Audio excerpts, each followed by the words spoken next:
Hello and welcome to another Bushwhacker review.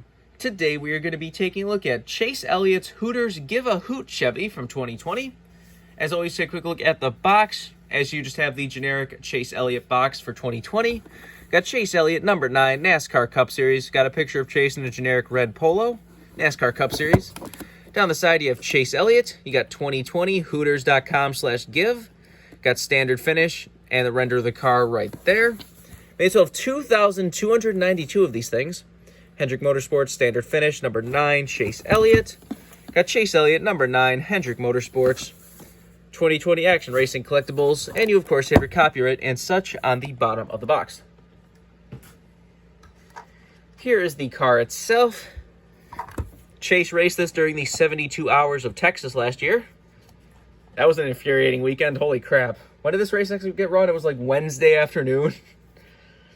I don't think NASCAR's ever had quite that bad of a delay before in rain. Like, every single day, just no. Then it finally happened at like 3 o'clock on a Wednesday afternoon. It was like, man, that was an infuriating weekend. Especially for Texas. You were waiting that long for Texas, one of the worst tracks on the schedule.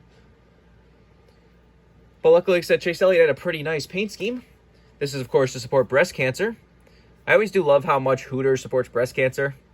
It's just kind of awesome the way that company of all companies supports breast cancer so much. But anyways, let's do a quick 360 of the car.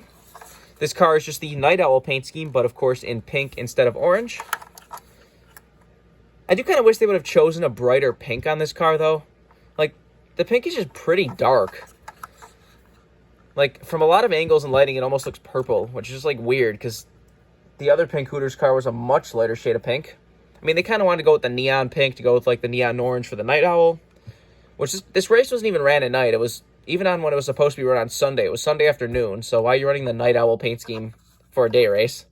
But luckily, the Night Owl is coming back this year. I always wanted to get the Night Owl last year, but I missed it when it first came out. And then, like, it immediately went for, like, $200 on eBay. And I'm like, yeah, no. I kind of wanted the paint scheme, but I'm not paying $200 for it. So I would not be surprised if this one disappears off the face of the earth as well. But luckily, like I said, the primary orange Night Owl is coming back next year. I don't think this one's going to come back next year. Or I don't even know what I'm saying next year. This year. But I'm pretty sure Hooters doesn't have any races in the fall this year. Or anything around October. Like, I'm pretty sure they're just running the Night Owl and then the Alan Quickie throwback. But anyways, let's get down to sponsors. On the hood, you have a nice Hooters logo with the breast cancer ribbon as the E. With the picture of the owl, of course, right there.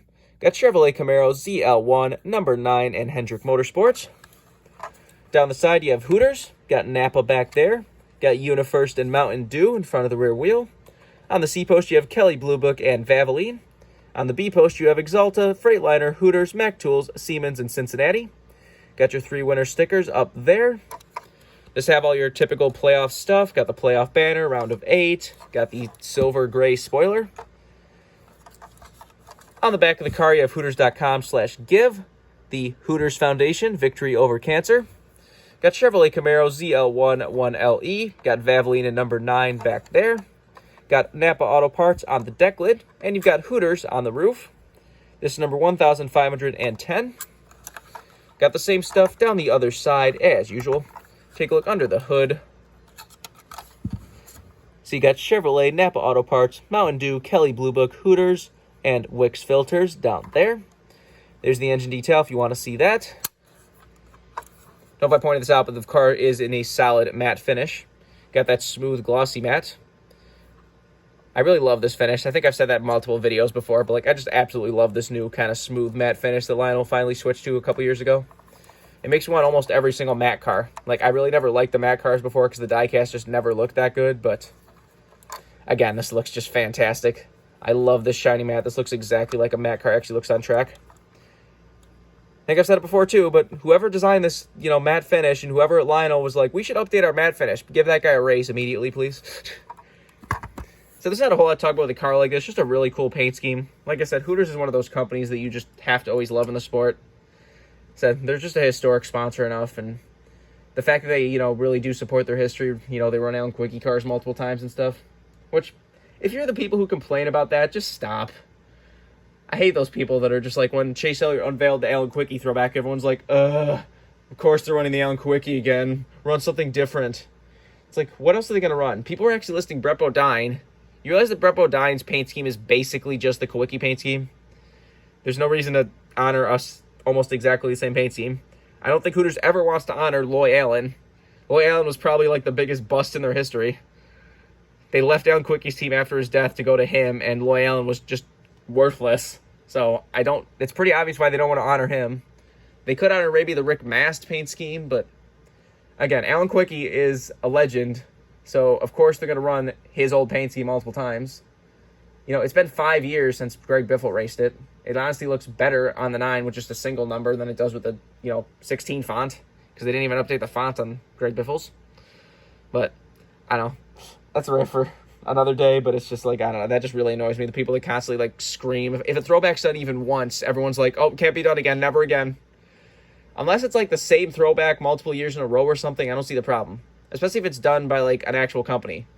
Like, if the actual company runs a throwback and it's good, and then some random, like, shitty Xfinity team runs, like, a worse version of the throwback a couple years later, then, like, fine, I understand the hate for it. But, like, for an iconic paint team like the Hooters Alan Kawicki car, I would love for it to come back every year. Like, they could run this car every year, and I would probably buy the diecast every year. But whatever, that's enough of that. If you want this card as a brand new release, you can get it right now. It's honestly disappearing a little bit already.